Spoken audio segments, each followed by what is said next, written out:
سورہ نساء ہے اور اس کی آیت نمبر 2۔ اے لوگو جو ایمان لائے ہو، خدا پرستی کی نشانیوں کو بے حرمت نہ کرو، نہ حرام مہینوں میں کسی کو حلال کر لو، نہ قربانی کے جانوروں پر دست درازی کرو، نہ ان جانوروں پر ہاتھ ڈالو جن کی گردنوں میں نظر خداوندی کی علامت کے طور پر پٹے پڑے ہوئے ہوں، نہ ان لوگوں کو چھیڑو جو اپنے رب کے فضل اور اس کی خوشنودی کی تلاش میں کعبہ کی طرف جا رہے ہوں۔ ہاں جب احرام کی حالت ختم ہو جائے تو تم شکار کر سکتے ہو، اور دیکھو ایک گروہ نے تمہارے لیے مسجد حرام کا راستہ بند کر دیا، تو اس پر تمہارا غصہ تمہیں اتنا مشتعل نہ کر دے کہ تم بھی ان کے مقابلے میں ناروا زیادتیاں کرنے لگ جاؤ۔ نہیں، جو کام نیکی اور خدا ترسی کے ہیں ان میں سب سے تعاون کرو، جو گناہ اور زیادتی کے کام ہیں ان میں سے کسی سے تعاون نہ کرو، اللہ سے ڈرو، اس کی سزا بہت سخت ہے۔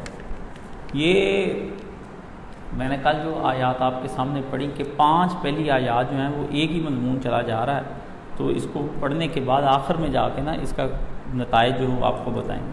سب سے پہلی بات اللہ پاک نے اس کے اندر یہ بات کہی ہے کہ تم اللہ کی جو خدا پرستی کی جو نشانیاں ہیں ان کی بے حرمتی نہ کرو۔ سب سے پہلی چیز اللہ تعالیٰ نے یہ بتائی۔ یہ نشانی شاعر اللہ کیا ہوتے ہیں؟ ٹھیک ہے، شعیرہ اس کی واحد ہے، تو کیا ہوتے ہیں؟ ہر وہ چیز جو کسی مسلک، عقیدے یا طرز فکر یا زندگی کے نظام کی نمائندگی کہلاتی ہو نا، وہ شعار ہیں۔ مطلب آپ دیکھتے ہیں کہ ہمارے ملک کے اندر سرکاری جھنڈے، فوج، پولیس، سکے، نوٹ، اسٹامپ پیپر، یہ سارے شعار ہیں۔ جو ان کی توہین کرتا ہے، نوٹ کو جو پھاڑتا ہے، فوج کو جو چیلنج کر لیتا ہے، یا جو پولیس کے خلاف یا جھنڈے کو زمین پر رون دیتا ہے تو حکومت اس کے خلاف ایکشن لیتی ہے۔ اور یہ صرف ہمارا نہیں ہے بلکہ یہ ساری دنیا کے اندر اسی طرح سے ہے۔ آپ دیکھتے ہیں کہ گرجے میں چلے جائیں، وہاں سلیب ہے، قربان گاہ ہے، ان کا اپنا گرجا ہے، ان کی وہ ڈیسک وغیرہ پڑے ہیں، تو جو بندہ اس کی توہین کرے گا تو وہ ان کے شعار کی، وہ آپ ان کے پاس چلے جائیں گے، یہ سکھ ہیں، وہ کچھا، کنگا، کڑا، کیس، کرپان، 5 چیزیں ان کے پاس ہیں، تو وہ 5 چیزیں جو ہیں وہ ان کے شعار ہیں، آپ جا کر دیکھ لیں۔ اسی طرح جو ہندو تھے ان کے ہاں چوٹی رکھتے تھے، مندر ہے، ٹھیک ہے، اور یہ یہاں پر ایک دھاگا باندھ کے ایک تسبیح سی بڑی سی باندھ لیتے ہیں، اسے زنار کہتے ہیں، تو وہ زنار جو ہے یہ ان کا ہے۔ اور تو اور آپ نے یہ کیا ان کو کہتے ہیں، یہ سوشلسٹ جو ہیں انہوں نے اپنا جو شعار بنایا ہوا ہے وہ ہتھوڑا اور درانتی ہے، مزدور کے ہاتھ میں درانتی اور ہتھوڑا، یہ جب ان کا چلا ہے تو آپ نے دیکھا ہوگا اس طرح درانتی بنی ہوتی ہے اور ایک ہتھوڑا پکڑا ہوتا ہے، وہ سوشلزم کا جو ہے، کمیونزم کا وہ ایک شعار ہے۔ تو اللہ پاک نے کہا ہے کہ ہر قوم کے کوئی نہ کوئی شعار ہوتے ہیں، کچھ علامتیں ہوتی ہیں جس سے پتہ چل جاتا ہے کہ وہ ان کے خاص نظام کا، ان کے سسٹم کی دور سے علامت ہوتی پتہ چل جاتا ہے۔ تو وہ جو اس نظام سے جو اس علامت کو خراب کرتا ہے، دراصل وہ اس نظام کے خلاف کا اعلان کرتا ہے۔ اور اگر کوئی قوم کا بندہ اپنے ہی کسی شعار کی توہین کر دے تو وہ دراصل بندہ پھر بغاوت اور مرتد ہونے کا اعلان کر دیتا ہے، ٹھیک ہے نا؟ مطلب باہر والا کرے تو دشمنی اس کے ساتھ، اندر ہی کر لے تو وہ گویا مرتد ہو گیا اور باغی ہو گیا۔ تو یہاں اللہ پاک نے فرمایا ہے کہ شرک اور کفر کی بھی کچھ علامتیں ہیں، دہریت کی بھی کچھ علامتیں ہیں، اسی طرح اللہ پاک نے فرمایا کہ توحید کی بھی کچھ علامتیں ہیں۔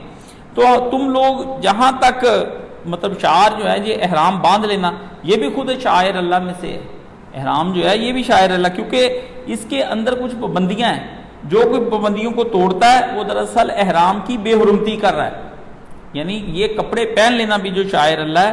تو اللہ پاک نے فرمایا کہ اے ایمان والو، تم اللہ کی نشانیوں کو اس طرح بے حرمت نہ کرنا۔ وجہ یہ اللہ پاک نے کیوں بات فرمائی؟ مسلمانوں کا ہو گیا تھا قبضہ، جب مسلمانوں کا اچھی طرح قبضہ ہو گیا سارے علاقوں کے اندر، تو اللہ رب العزت نے کہا کہ اب یہ نہ ہو کہ تم کافروں کا راستہ راستے میں روکو، وہ حج کرنے کے لیے آ رہے تھے، ابھی اس زمانے میں مشرکین بھی، ان کو بھی اجازت تھی، یہ بعد میں اللہ کے نبی علیہ الصلوۃ والسلام نے پھر 1 سال ابو بکر صدیق جب گئے امیر حج بن کے، تو اس وقت تک مشرکین بھی آتے تھے، اور اگلے سال نبی علیہ الصلوۃ والسلام جب وہاں کی صفائی کروا دی اور اعلان کروا دیا کہ آئندہ کوئی مشرک حج نہیں کرے گا اور کسی کو صرف توحید پرست آئیں گے، اور اس میں اعلان بھی کر دیا کہ خانہ کعبہ پاک صاف رکھا جائے، ہر چیز کا اعلان حضور نے کروا دیا تو ابو بکر صدیق، اس کے بعد پھر نبی علیہ الصلوۃ والسلام خود آئے، تو آپ علیہ الصلوۃ والسلام، تو اس زمانے میں بھی جو ہے نبی علیہ الصلوۃ والسلام منع کر دیا گیا کہ یہ بھی آ رہے ہیں تمہارے ساتھ، مختلف علاقوں سے، اب تمہارے علاقوں سے انہوں نے ہو کر گزرنا ہے، تو تم ان مشرکوں کو تنگ نہ کرنا، یہ نہ ہو کہ تم ان کے احرام کی بھی پابندی جو ہے وہ بھی اس کو، یہ کسی بات میں تم سے الگ ہیں توحید میں، لیکن جہاں جہاں تمہارے ساتھ ہیں وہاں وہاں تم نے اس کا ادب کرنا، یہ نہ ہو کہ تم ان کے جو ہدی کے جانور ہیں، اس زمانے میں 2 طرح کے جانور لے کر جائے جاتے تھے اللہ تعالیٰ کی بارگاہ میں۔ اب تو یہ ہماری زندگی کا افسوس ہے، ہم نے بھی حج عمرے کیے ہیں لیکن وہ مزہ نہیں آیا، مزہ نہیں آیا۔ اصل میں بات یہ ہے، آپ کو حج عمرے پہ مزہ آنا چاہیے، لیکن وہ مزے آنے کی جو چیزیں ہیں وہ آپ کے پاس ہوتی نہیں، تو جس کے نتیجے میں آپ کی وہ جو نا دلی اللہ تعالیٰ کے چاؤ لاڈ جسے آپ پنجابی میں کہہ لیں کہ اللہ تعالیٰ سے کو پیار کرنے کے آپ کے ارمان ہی نکلتے، تو وہ جب ارمان نہیں نکلتے پھر کیا اللہ سے پیار ہونا ہے؟ تو جس طرح یہ مشرک جاتے ہیں نا مزاروں پر، وہ جناب لے کے جا رہے ہیں دمبے، بکرے، گائیاں، ان کے پٹے ڈالے ہوتے ہیں جی، ننگے پاؤں، سنگت جا رہی، کبھی آپ نے دیکھی ہو سخی سرور کی سنگت، آپ شاید نہیں جانتے یا جانتے ہیں، میں تو بہت اچھی طرح جانتا ہوں کیونکہ میرے خاندان سے جاتی تھی، میں خود سنگتوں کے ساتھ جاتا تھا، ایسی کوئی بڑی بات نہیں ہے، اللہ تعالیٰ نے پھر مجھے اس سے بچا لیا۔ تو میں نے تو شرک اپنے ہاتھوں سے کیا ہوا ہے، بٹ ٹکا کے کیا، نیکی سمجھ کر کیا ہے، ٹھیک ہے نا، وہ چادر چڑھانا، وہ پیسے پھینکنے جناب، وہ ڈھول بجوانا بابے کے دربار پر، وہ لوگوں کی دمال سن دیکھنی کہ نشہ عشق میں ناچ رہے ہیں اور ڈھول بج رہا ہے، بابے کو پتہ نہیں بیدار کرنے کے لیے تھا یا کیا تھا، وہ سویا ہوتا، وہ جناب اس کے اوپر پیسے لٹائے، میں نے خود اپنے ہاتھوں سے بوریوں کی بوریاں لٹاتا تھا پیسوں کی، یہ سارے کام میں نے خود بھی کیے ہوئے ہیں، کیونکہ میرے خاندان میں یہ میرے دادا ددیال میں یہ چلتا تھا، ننیحال تو نہیں تھا ایسا، تو دیے جلانے ہیں جی، پھول لانے وہاں سے، متبرک چیزیں، یہ آپ کے ہاں بھی ہے۔ اللہ رب العزت نے یہاں سے کپڑا لے کر جاتے تھے لوگ اللہ تعالیٰ کی بارگاہ میں، وہاں پر جب پہنچتے تھے خانہ کعبہ تو اللہ تعالیٰ نے کہا تھا ان کو آنے دو، تو لوگ وہاں کپڑا چڑھاتے تھے۔ کپڑا کس لیے چڑھاتے تھے؟ وہاں پہ جا کے تھانوں کے تھان جو تھے خانہ کعبے کے اوپر لٹکا دیے جاتے تھے، پھر جو لوگ آتے تھے نا وہاں سائل، جن کو ضرورت مند ہوتے تھے، جن کو کپڑا نہیں ہوتا تھا پہننے کے لیے، یہ لباس اچھے نہیں ہوتے تھے، وہ اتار کے پھر اللہ کے گھر سے ان کو دے دیے جاتے تھے۔ اب ذرا دیکھیں، یہ تو خانہ کعبہ کے اوپر غلاف انہوں نے چڑھا دیا ہے، اب تو وہ خود ہی مالک بنے بیٹھے ہیں، جس کو دل کرتا کاٹ کاٹ کے دے دیتے ہیں، وہ گھر لا کے رکھ لیتا ہے، اور وہ اس لیے رکھتا ہے کہ جادو نہیں ہوگا، ٹونا نہیں ہوگا، اللہ سے پیار کے لیے نہیں رکھتا، نوٹ آئیں، خانہ کعبے کا غلاف پیسے کھینچتا جیسے ہیں جی، یہ کام کرتے مسلمان، تو وہ کپڑا ہوتا تھا۔ اچھا، پھر اس کے بعد سنگت کے ساتھ پھر کیا جاتا، پھر اللہ تعالیٰ کے جانور جاتے تھے، 2 طرح کے جانوروں کا اللہ نے ذکر کیا، ہدی اور قلائد۔ ہدی وہ جانور ہیں جن کے صرف جو ہے نا نشان لگ جاتا تھا، یہ جو کوہان ہوتی تھی اس کو چیر دیتے تھے، ہلکا سا چیرا لگا دیتے تھے، اس سے پتہ چل جاتا تھا کہ یہ خانہ کعبہ کی طرف جانور جا رہا ہے۔ اور قلائد، ان کے گلوں میں مونج کی رسیاں بٹ کے، جیسے آپ پٹے بڑے خوبصورت سے بنا کے ڈالتے ہیں، اس طرح وہ بھی ان کے گلوں میں ڈال دیے جاتے تھے۔ حضرت عائشہ صدیقہ کہتی ہیں جب رسول اللہ گئے ہیں حج پر، تو میں نبی علیہ السلام کے لیے وہ میں نے اپنے ہاتھ سے بٹ کر وہ رسی جو ہے نا وہ بٹ کے تو اس جانور کے گلے میں ڈالی۔ تو ہدی اور قلائد یہ جاتے تھے، یہ کس لیے یہ ڈالا جاتا تھا کہ اگر راستے میں کوئی ڈاکو پڑ جائیں، ان کو پتہ ہو کہ یہ جانور خانہ کعبہ کے ہیں، اگر یہ گم ہو جائیں اپنی کو رسی شسی تڑا کے، تو تاکہ لوگوں کو پتہ چل جائے کہ اس کو حرم پہنچانا ہے اس جانور کو۔ تو عرب اس کا جتنے بھی تھے وہ بت پرست تھے، خانہ کعبے کا بہت احترام کرتے تھے۔ آپ کو بتاؤں جب حضرت ابوبکر صدیق گئے ہیں نا، تو انہوں نے کہا کہ اگلے سال تم لوگ مشرک نہیں آؤ گے، تو مشرک اتنی محبت تھی کہ انہوں نے تلواریں نکال لی اور نہ اس طرح لہرائیں حضرت ابوبکر صدیق کو دکھائی بھی، اگر ہمیں نکالا نا خانہ کعبے سے تو پھر یہ جنگ ہی ہوگی ادھر، مطلب اتنا پیار تھا، ایک طرف بیت اللہ سے پیار، دوسری طرف شرک۔ یہ دیکھ لیں، اب ذرا سمجھ لیں میں نے کس طرف اشارہ کیا، سمجھنا آپ بڑے عقل مند ہیں۔ تو مطلب میں منہ سے کہوں گا، پھر وہ کلپ بنا کے محمد علی مرزا کی طرح اوپر دے دیں گے، پھر لان تان شروع ہو جائے گی۔ تو وہ جناب ایک طرف سے اللہ سے شدت، بیت اللہ نہیں چھوڑنا، دوسرا بیت اللہ میں بت بھی رکھنے، مانگنا بھی غیروں سے۔ تو وہ اللہ پاک نے فرمایا کہ وہ اللہ کے شعار ہیں، وہ سونے رب کے شعار ہیں۔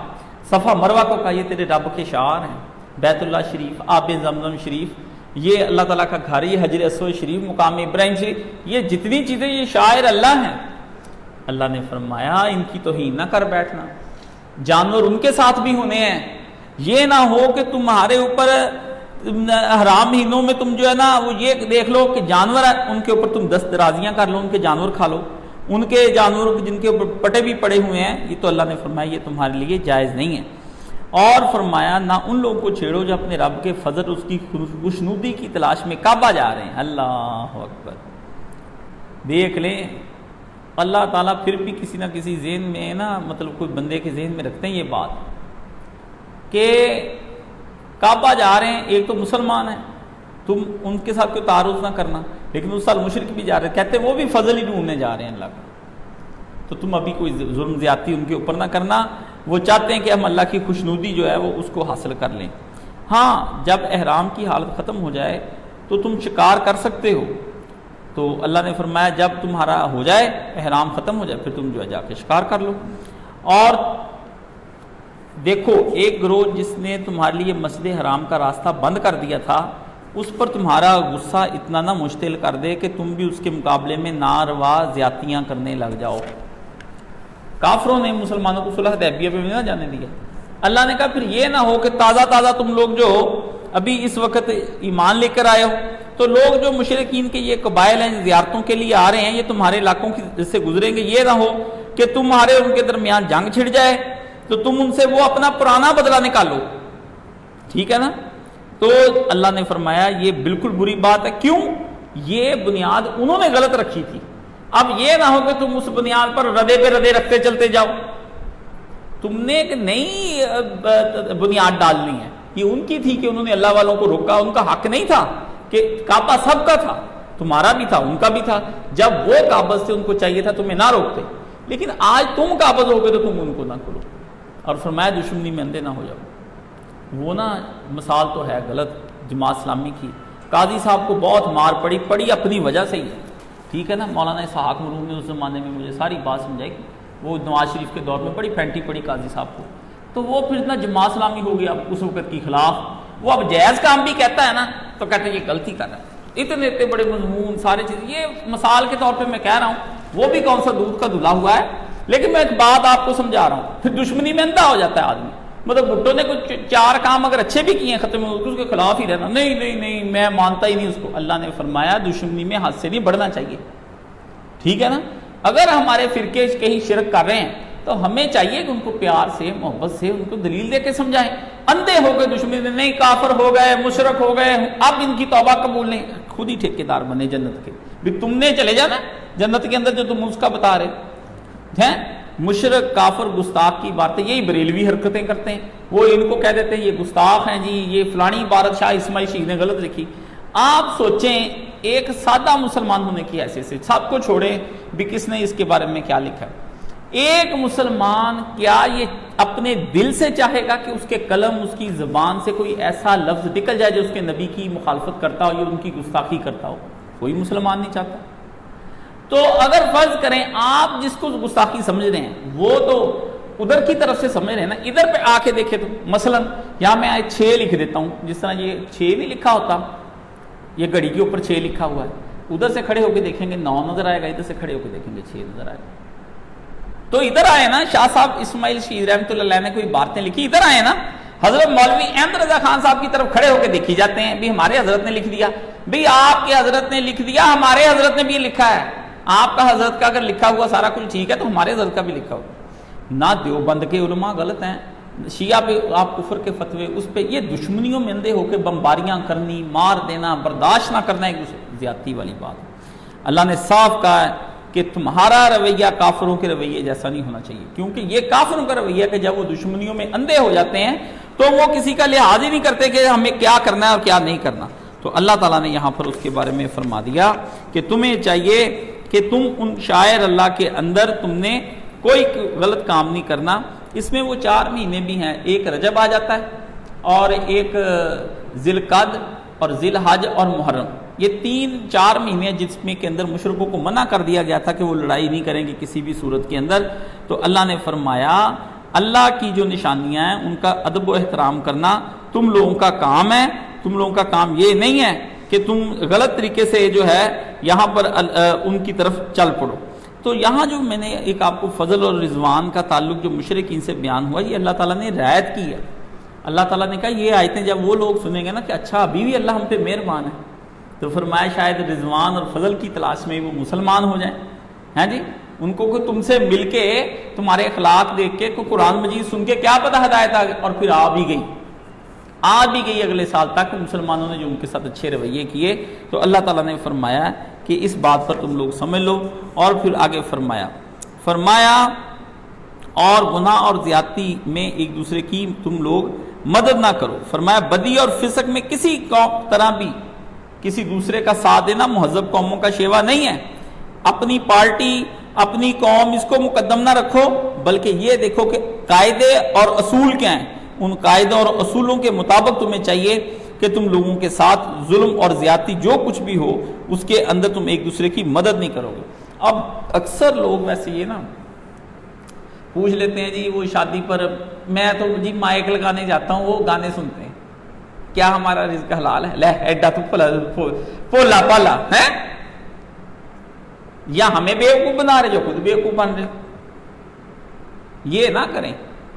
جب آپ نے شراب کی بوتل پہنچانی آپ نے پی لی، سمجھ گئے نا، آپ نے لڑکی کا نمبر دے دیا، آپ نے زنا اس نے کیا، ثواب آپ کو جانا ہے اس زنا کا سارے کچھ آپ کے کھاتے میں لکھی، نمبر آپ نے دیا ہے، فیس بک کی آئی ڈی آپ نے دی ہے، واٹس ایپ آپ نے چلایا ہے. یہ نہ کہ اس لیے کہتے ہیں جو لوگ شیئرنگ کرتے ہیں نا چیزوں کی اچھی اور بری شیئرنگ، فرض کریں جو بری شیئرنگ کریں وہ اب جب تک چلتی رہے گی نا اس کے نامہ مال میں لکھی دی جائے گی. فحش لطیفے، فحش چیزیں، اچھا لوگوں کو ہنسانے کے لیے یہ فنی میسج اور یہ وہ ساری چیزیں جو لوگ کرتے ہیں، یہ بھی لوگوں کا وقت ضائع کرنے میں لکھا جائے گا کہ تو نے اتنے لوگوں کو اس زمانے میں برا کام تو نہیں لیکن وقت ضائع کیا. تو نہ شیئر کرتا نہ وہ دیکھتا، تو نے وقت ضائع کیا، چل تو بھی جتن کر. وَلَا تَعَوَنُوا عَلَى الْإِثْمِ وَالْعُدْوَانِ، نہ گناہ میں کسی کی مدد کرنی ہے، والعدوان، نہ کسی کے ساتھ کسی قسم کی کوئی زیادتی کرنے میں تم نے مدد کرنی ہے. تو اللہ تعالیٰ نے فرمایا تعاونوا علی البر، اصل چیز کیا ہے؟ فرمایا لا یجرمنکم شنان، ایسا نہ ہونا چاہیے کہ کسی قوم سے جو بیزاری اس بنا پر کہ انہوں نے تمہیں مسجد سے روک دیا تم بھی زیادتی کرنے لگو. فرمایا زیادتی نہیں کرنی تم لوگوں نے. وتعاونوا علی البر والتقوی، ہاں مدد اگر تم لوگوں نے کرنی ہے نا تو نیکی اور تقوی کے کام میں کرو، نیکی اور تقوی کے کام میں کرو. بر کا مفہوم جو ہے نا چھوٹی سے چھوٹی نیکی سے لے کر بڑی سے بڑی نیکی تک کا مطلب ہے. اللہ نے فرمایا نیکیاں کرنے میں تعاون کرو، ایک دوسرے کا صدقہ خیرات کرو، جاؤ ان کے ساتھ، ہے جی ان کو جہاں جہاں ضرورت پڑتی ہے لوگوں کی مرہم پٹیاں کرو، جو بیمار ہیں یہ سارے کام کرو. وہ تقویٰ بھی دوسری بات کہی. فرمایا ایک دوسرے کو نیکی کی طرف کھینچو، خود بھی تہجد پڑھتے ہو دوسرے کو بھی اس پہ لگاؤ. اپنے یاروں دوستوں میں بیٹھتے ہو اتنے تہجد کے فضائل بتاؤ، اتنے بتاؤ کہ وہ تہجد پڑھنے پہ مجبور ہو جائے. قرآن مجید کے فضائل اتنے بتاؤ کہ وہ قرآن مجید ختم کرنے پہ. حضرت مولانا اشرف علی تھانوی رحمۃ اللہ علیہ کے بارے میں پڑھ کے حیران رہ گئے. کتنی ان کی عمر 84 سال تھی. کتنی تھی؟ حضرت مولانا اشرف علی تھانوی رحمۃ اللہ کی 84 سال عمر تھی. کتنی کتابیں لکھی؟ 1500. کتنی؟ 24 جلدوں میں تو مثنوی روم کی شرح لکھی ہے انہوں نے. وہ میرے پاس تفسیر قرآن کی الگ لکھی ہے. 1500 کتابیں ہیں. 84 سال عمر ہے. 32 جلدوں کے اندر صرف ان کی ڈیلی کی گفتگو ریکارڈ کی گئی. 32 جلدوں میں ان کے خطبہ جمعے کے ریکارڈ کیے گئے. اب دیکھی جائیں کتابیں جو میرے پاس ہیں. اور اس کے علاوہ سارا دن مریدوں کا خط و کتابت ہوتی رہتی تھی، وہ خطوں کے جواب دیتے رہتے تھے. اب اگلی بات سن، اس قدر مصروفیت کے باوجود 10 سپارے روزانہ قرآن مجید کے ختم کرتے.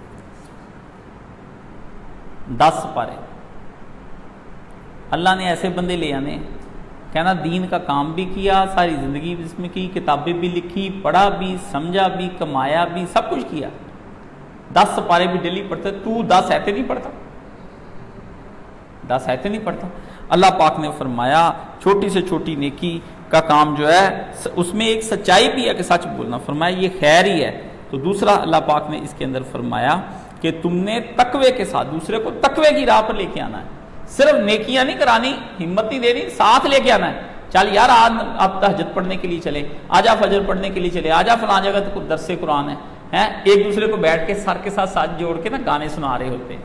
ویک کیسا گانا، اخیر ایکٹنگ ہو گئی، ایکشن مووی ایک دوسرے کے ساتھ جوڑ کے تلاوت بھی کبھی سن لیا کرو، کبھی ایک کسی حضرت کا کلپ بھی چھوٹا سا نکال، اب تو 3 منٹ کے بھی کلپ بن گئے ہیں علماء کے، وہ بھی نہیں سنتے، کہتے نہیں یہ نہیں سننا، گانا سننا، گیم میں سارا دن کھیلی جا رہے، گیم گیم گیم، کھیلو جی گیم میں کھیلو، یہ ساری گیمیں اٹھا کے اللہ نے جہنم میں لے جانی، اللہ نے کہنا ثابت کر اس کو ساری قصہ، کوئی گیم گوم نہیں، فیس بک نہیں، واٹس ایپ نہیں، IMO نہیں، کچھ نہیں، قبول ہی نہیں، سارے جہنم کے اندر دروازے ہیں، آپ جو مرضی اپنی طرف سے کہی جائیں، یہ نہیں اس سے میں نیکی پھیلاتا ہوں، کچھ نہیں، ہم کیوں کہیں آپ کے پیچھے لگ کے ہاں نیکی پھیلاتے ہیں، جہنم میں آپ نے جانا ہے، ہم پہ آپ کے پیچھے پڑے۔